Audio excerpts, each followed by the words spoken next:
গঙ্গাসাগর, একটি নাম, একটি বিশ্বাস, কোটি বাঙালির আবেগ আর ভালোবাসার মিলনস্থল।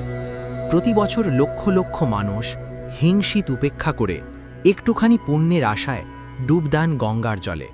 কিন্তু আজ প্রতিবাদের প্রশ্নবাণ থেকে আমি একটি প্রশ্ন ছুড়ে দিতে চাই, এই গঙ্গাসাগর কি শুধু পুণ্যের নাকি প্রশ্নেরও?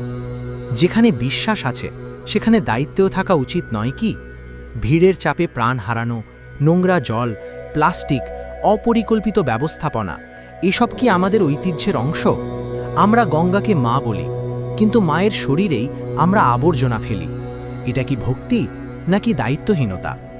হিন্দুত্ব মানে শুধু স্নান নয়, হিন্দুত্ব মানে শুদ্ধতা, মন, চিন্তা আর কাজের শুদ্ধতা। গর্ব করতে হলে প্রশ্ন করতেও শিখতে হবে, কারণ প্রশ্নই পরিবর্তনের প্রথম ধাপ। আমি গঙ্গাসাগরের বিরোধিতা করছি না, আমি চাই গঙ্গাসাগর হোক পুণ্যের পাশাপাশি সচেতনতার উৎসব। আপনার বিশ্বাসকে ভালোবাসুন, কিন্তু চোখ বন্ধ করে নয়। এই ছিল আজকের প্রতিবাদের প্রশ্নবাণ। প্রশ্নটা আপনার, উত্তরটা ভাবুন।